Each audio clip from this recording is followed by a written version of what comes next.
All right, we're live. I'm the real underscore G1 on Twitter.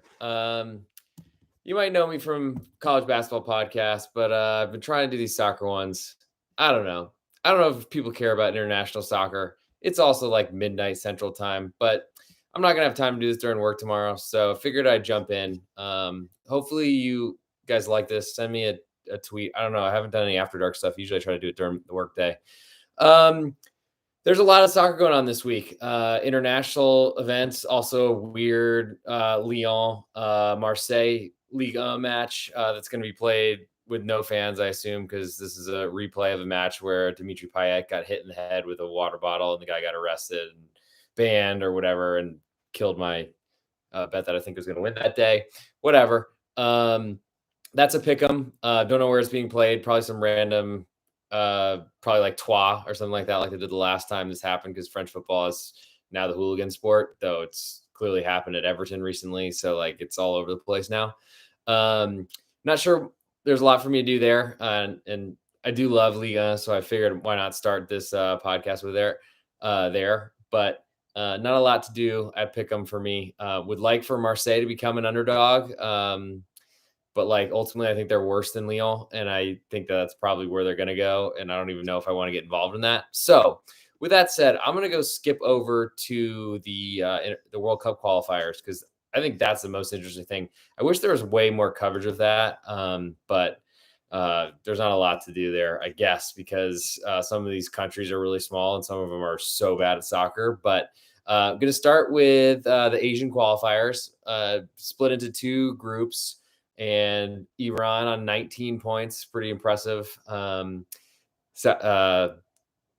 to all you Iranians listening. South Korea on 17 points. They're in second place in the Group A in Asia. Next closest is the UAE on 9.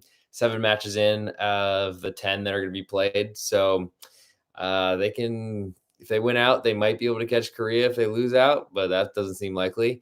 And then moving on to Group B, Saudi Arabia on 19 points is 4 points ahead of Japan and 5 points ahead of Australia. That seems to be Group B seems to be the more competitive of the two. And there's an interesting match coming up because I've looked at lines already, which I don't normally do, but figured if I was going to be way off, I might as well at least see how far I was going to be off before I started this whole thing. And without further ado, I might as well go into it. So that first match, good podcasting. I don't have the lines up already, so I'll stall for a second. Is Saudi Arabia? That's what caught my eye initially. I know that they're a decent nation and they have some good talent. I think have been in World Cups that I remember fairly recently. I think I bet them and really regretted it, but regardless. They're in great position right now. Clearly, I mean, maybe the schedule really tipped in their favor so far, but they're visiting Japan. They are currently 4 points ahead of Japan.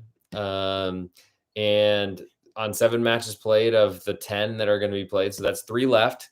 They've got a pretty substantial lead. I've won 4 to the last 5 competitive matches. Japan's won 4 in a row, which is saying something, but the Japanese team is great, I think, and has a lot of good players all throughout Europe that are very defensive minded and will stick together, and I think be really a decent competitive side within the World Cup. Probably are one of those teams that you want to bet to advance, because they'll probably fall in line with one of the overrated South American CONMEBOL countries who really can't score goals, but everyone's going to assume that they can. So that's of interest to me. But Japan currently a 3/4 goal favorite at home to Saudi Arabia, despite being 4 points behind them in the group. Says something to me, at least a little bit, that Saudi Arabia is probably going on the road here, playing for a draw. Starts at 4:14 a.m. So Central Time. So that's in 4 hours from now, as we're doing after dark. Man, I don't know. I think Saudi Arabia is probably worth a look here. Undefeated so far in qualifying. I mean, that is with other countries like Oman, China, and Vietnam. Vietnam looks like the worst of all, but and maybe the Saudi schedule has been really easy. They do so they finished with 2 of the top 3. The second seeded Japan, they play soon, and then in the next period. They play China, which looks pretty good, even though it's on the road for them to get a point. And if they got 3 points there, that'd probably be a huge statement. And then they finish with a home game against Australia. So, I mean, that's a pretty nice setup for Saudi Arabia to maybe shock the world a little bit. I don't know if they were favored to that level, but to see them a 3/4 goal underdog to Japan says something to me. I was expecting one, but didn't really know exactly where these standings sat. But I'm interested in Saudi Arabia. I'm going to do some research on that before I go to sleep tonight to see if it's worth placing a bet while I'm because one of the things from the trading days that I used to work in, one of our customers asked if he could make money while he was sleeping, and that's pretty cool. Something that I want. So I'm looking at Saudi Arabia in that opener, getting 3/4 of a goal from a defensive Japanese side. Japan probably need a win. If they get that win, they get to 1 point behind Saudi Arabia. Australia, on the other hand, they'll come up a little bit later. They are playing Oman, so that looks like a win considering how poor. I guess they're not the worst in the group because they're not as bad as Vietnam, and actually Oman is ahead of China as well. So 3 versus 4. Oman certainly going to be trying to put their best foot forward.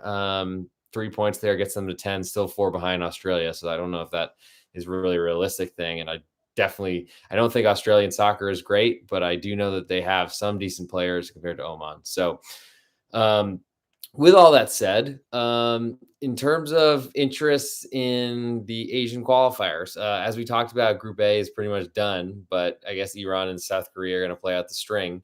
I think, so I guess we'll do it as we do normally. So each match in a row. So Saudi Arabia getting 3/4 of a goal at Japan looks interesting to me. I'm going to look at that afterwards. Vietnam getting half of a goal from China.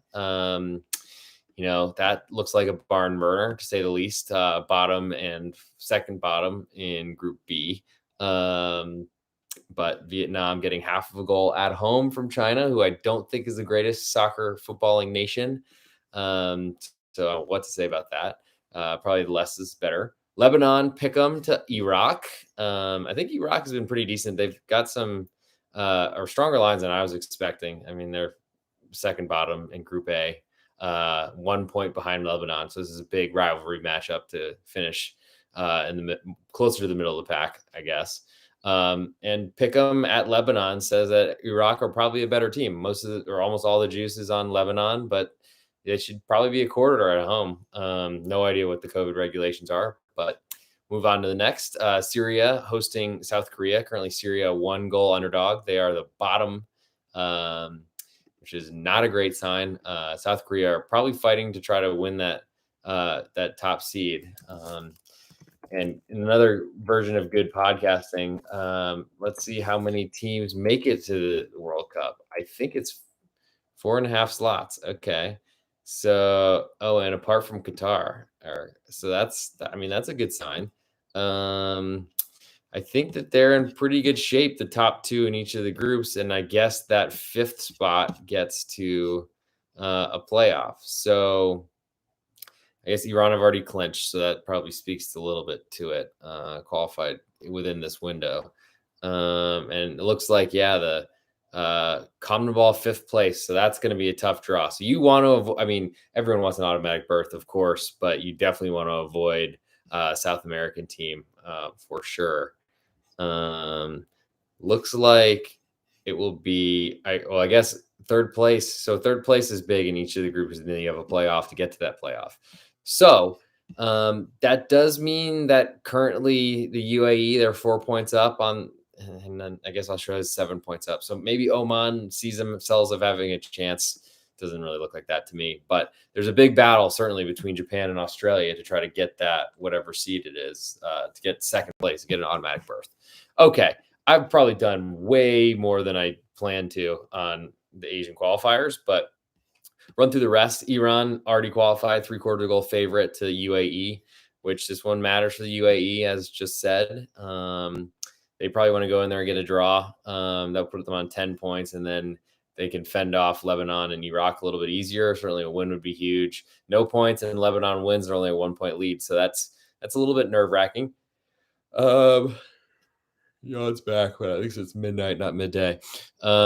Next is Oman getting a goal at home from Australia, but Oman is not great, and Australia really need to win this one.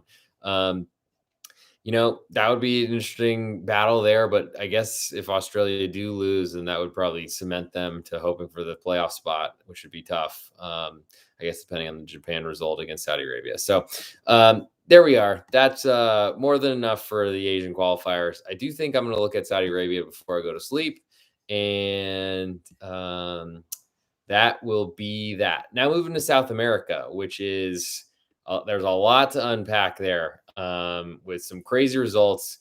Peru with a huge, defended for 85 minutes, got one counterattack that sprung after Colombia just could not do anything to score. And that was enough to vault them into fourth place, which fifth place is going to that playoff against Asia. So that's a big deal. Peru jumped to fourth, probably not close to one of the best nations. Don't boast any attacking talent. Cuenca's pretty good, but and so is Labadula is decent. Played in Serie A last year, and then there's another guy that is actually really good that I don't think it's talked about enough that I can't think of his name.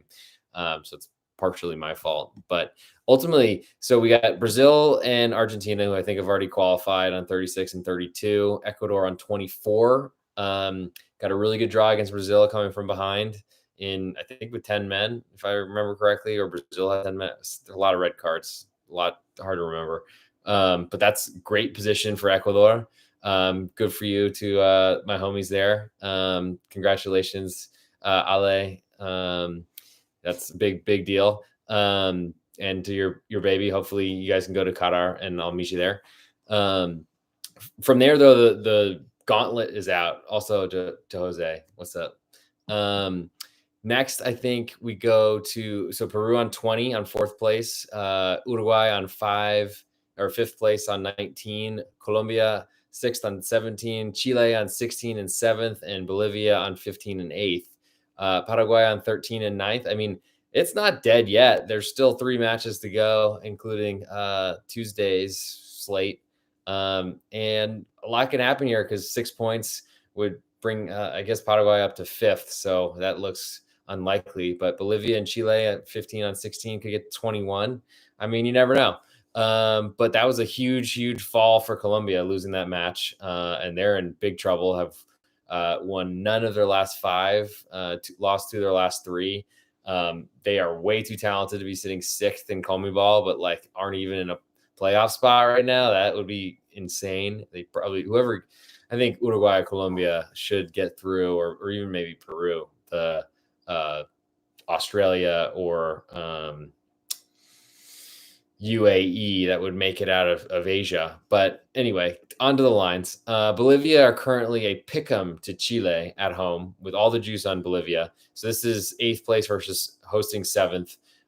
Both have to win here to try to climb up the table. Draw probably cooks. I don't know if it cooks both of them, but that's a big issue because that only puts a draw gets Chile to 17, which still puts them 2 points behind Uruguay, who hadn't played yet. That's scary, and who knows what Colombia will do as well. So that should be a front foot attacking battle, which Chile is not. That's not what Chile want to do. They want to defend and try to use Alexis Sanchez because Vidal isn't really much anymore. It doesn't seem to me. And also gets a ton of red cards, which shouldn't surprise anybody. But from where I sit, there's going to be a lot of teams that are going to be playing the way they don't want to, and that does make me very interested in backing some underdogs.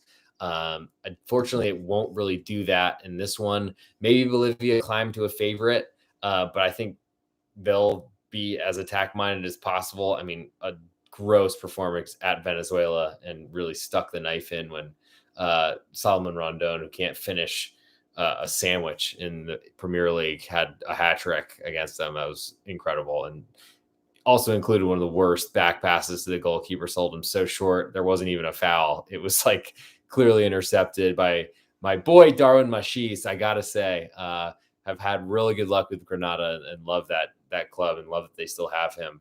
Kind of sad that Venezuela had so many issues. I mean, economically, all that sort of stuff, but also missed like their best players in this qualifying window or throughout this whole thing until like the last game match or whatever, or few matches. If Chile moved to an underdog, that does interest me a little bit. Taking a quarter there could be possible, especially because Bolivia are the worst, supposed to be the worst team in this competition, but have gotten some good results. I did fall in love with them considering they won 3 of their last 4 and we're playing the bottom side, Venezuela. But they're in big trouble. They're going to have to go out all out to win, especially at home. I don't think that's going to look very good for them. Chile, on the other hand, in terms of strategy, they have at Brazil and hosting Uruguay in that next window in March. So that's pretty tough.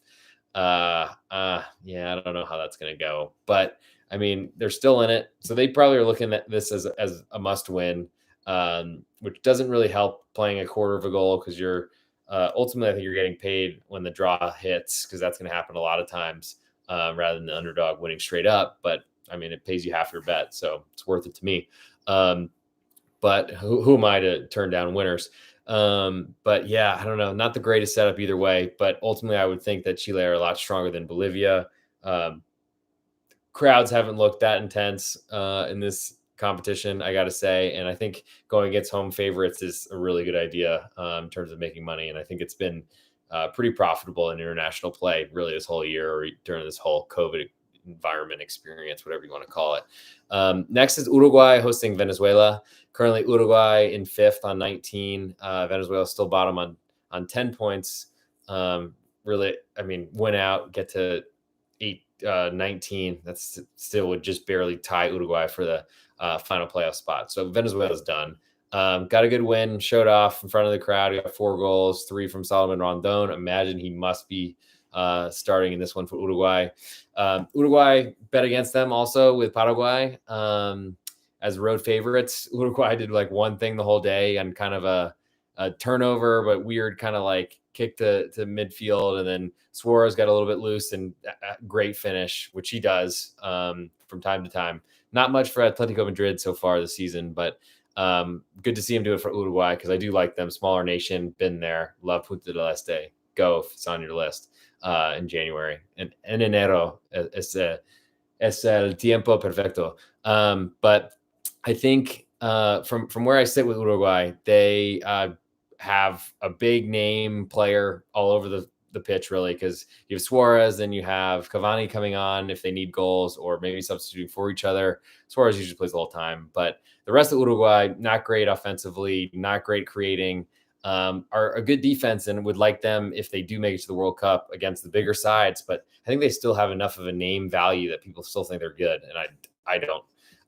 But especially here as a 1.5 favorite at home, without much of a crowd influence, coming off, I guess, a little bit less matches because they're not playing 3 in this window, just 2. So that's helpful. But Venezuela playing a little better. Problem is Venezuela, I'm not really sure what they're really going to do here because they need a win if they even have a chance of getting to that 5th place. I mean, it's not going to happen, but they're going to probably be out there on the front foot. And that's a scary thing to do with a 1.5 goal underdog on the road. Though Uruguay laying a 1.5 goals to anybody does not make any sense. So, I think a 1-0 victory, like Uruguay under a new manager, is a little bit more offensive, I assume, than Tabarez, but they're going to sit back on that 1-0 and try to hang on for dear life. And if Venezuela can get that first one, I mean, I don't think Uruguay is scoring 3.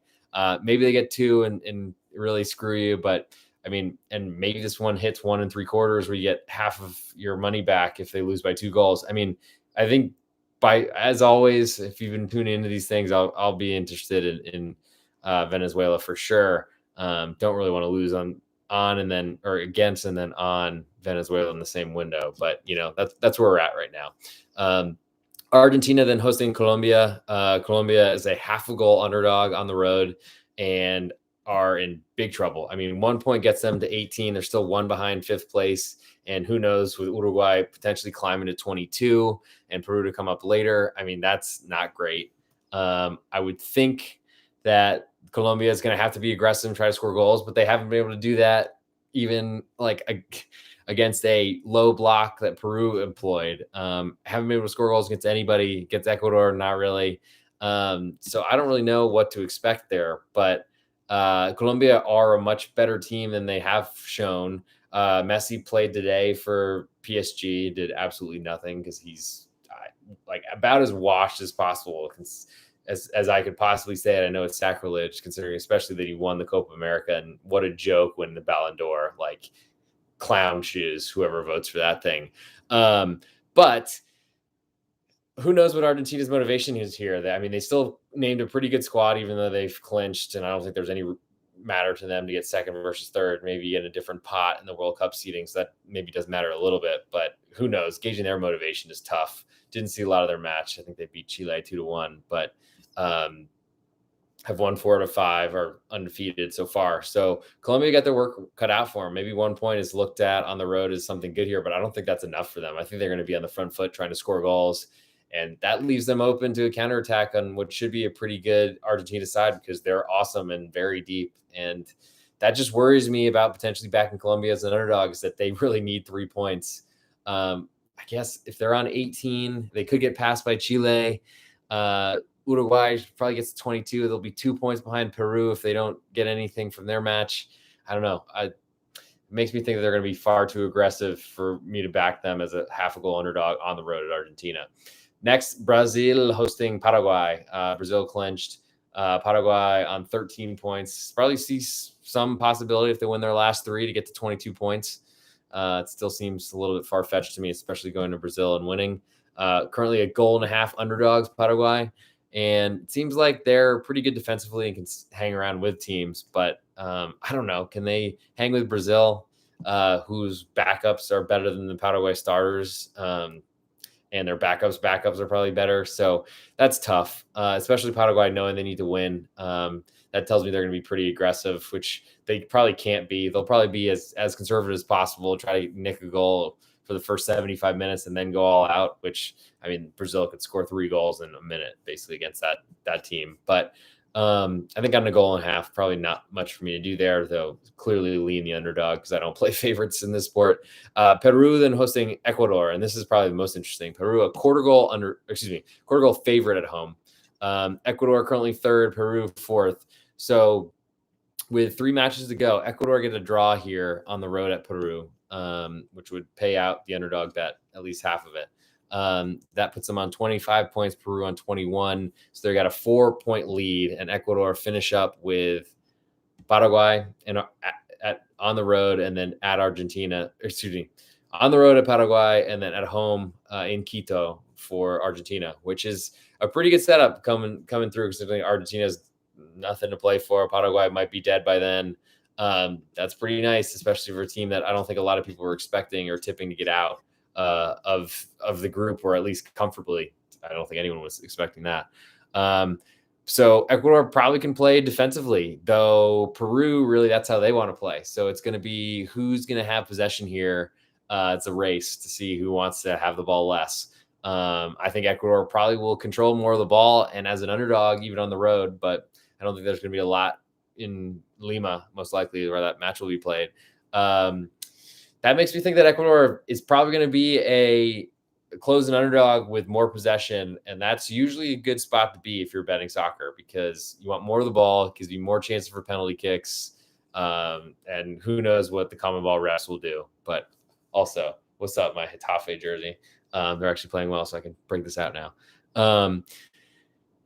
I like Ecuador as an underdog, have backed them throughout this competition. Peru haven't really, 6 wins, 2 draws, 7 losses. So not a lot of draws for Peru, but they look like an inferior side that wants to hang on to a point. If Peru get to 21 with a draw, they'll be 2 points ahead of Uruguay, depending on what Uruguay do.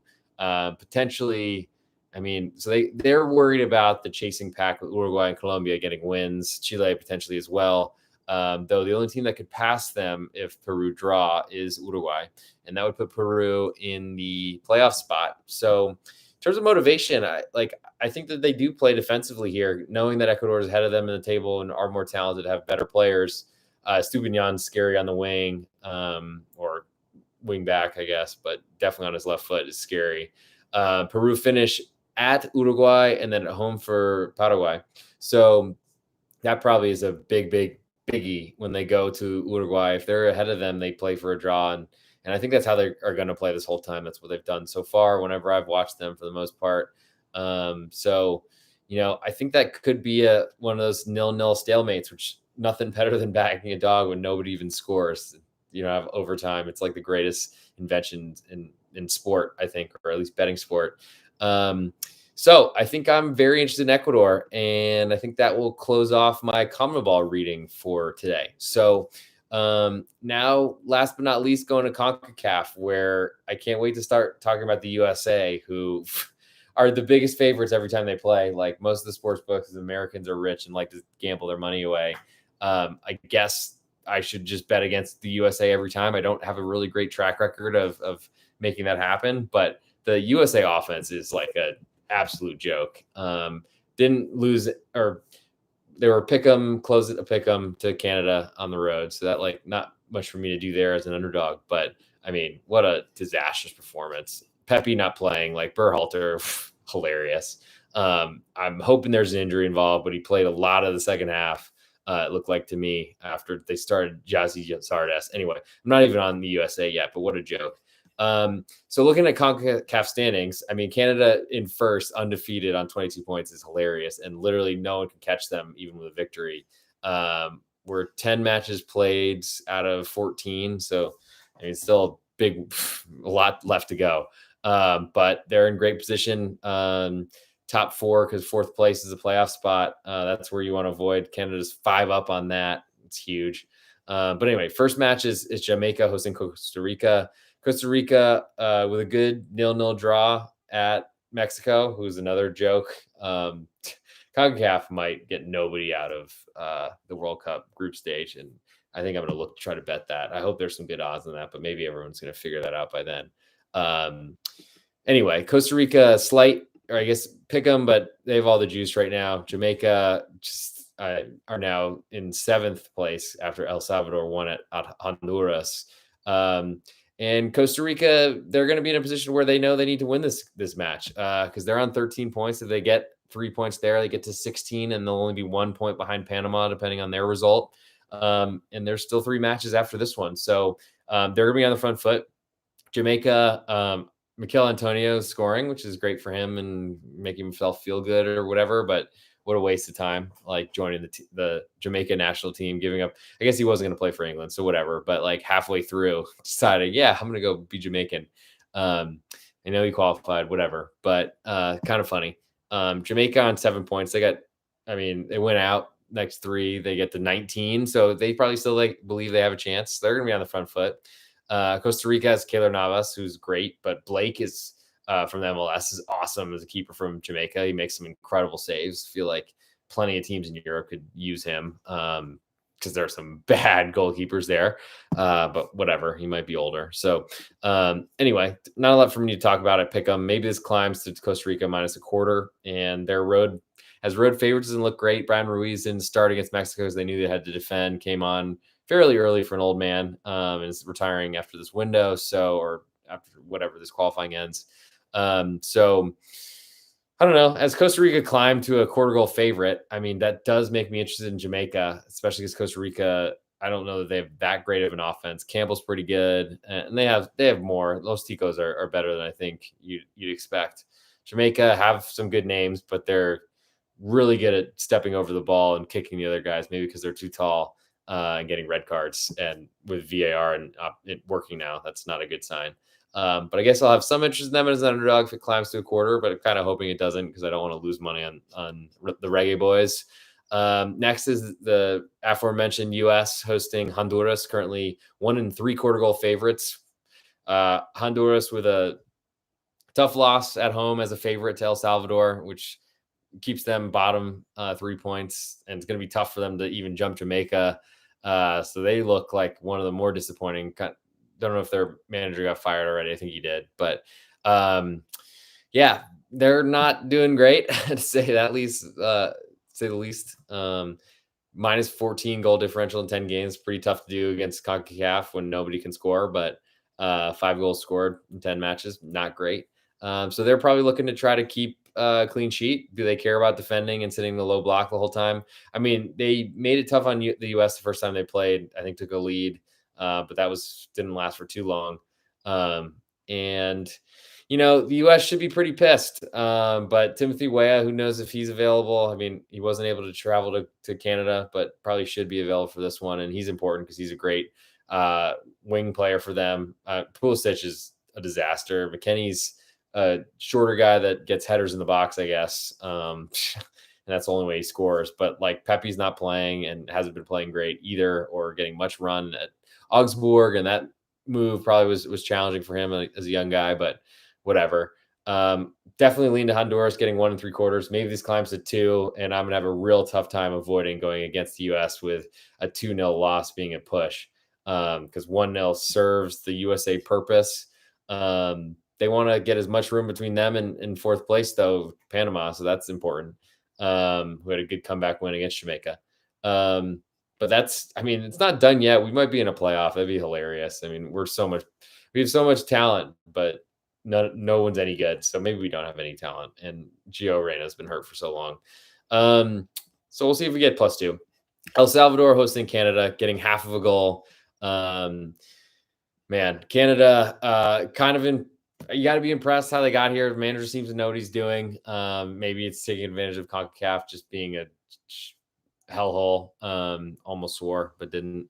I think from where Canada sit, they're in pretty good shape. I mean, a draw here because of 23, they can't be caught, but that's not great because it doesn't really do too much for them. El Salvador probably gonna have to play defensively. I mean, just got a win, which was nice, but that was a pretty defensive effort that got them there.